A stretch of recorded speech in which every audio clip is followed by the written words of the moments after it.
அவர்களுக்கு இருக்கு.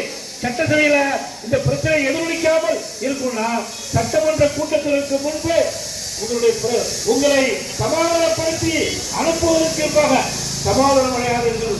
கோரிக்கை நிறைவேறாமல் சமாதானம் கிடையாது என்பது உறுதியாக இருங்கள். அப்படி உறுதியாக இருந்தால் மட்டும்தான் நீங்க வெற்றி பெற முடியும். இன்னொன்னு, ஆட்சியாளர் பொறுத்தவரைக்கும் அவர்களுக்கு ஒரே நோக்கம் தான், தேர்தலை வெற்றி பெறணும். அதற்காக எந்த விலையும் கொடுப்பாங்க, எந்த விலையும் கொடுப்பாங்க. நம்மை பொறுத்தவரை நம்முடைய கோரிக்கை நிறைவேறணும். அதற்காக நீங்கள் விடாப்படியாக உடுப்புப்படியாக இந்த போராட்டத்தை நடத்துங்கள்.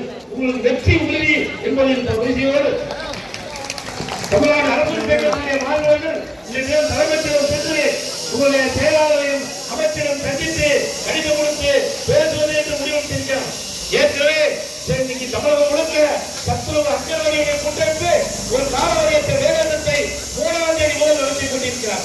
3ஆம் தேதி முதல் காலவரையற்ற மறியல் போராட்டம், காற்றில்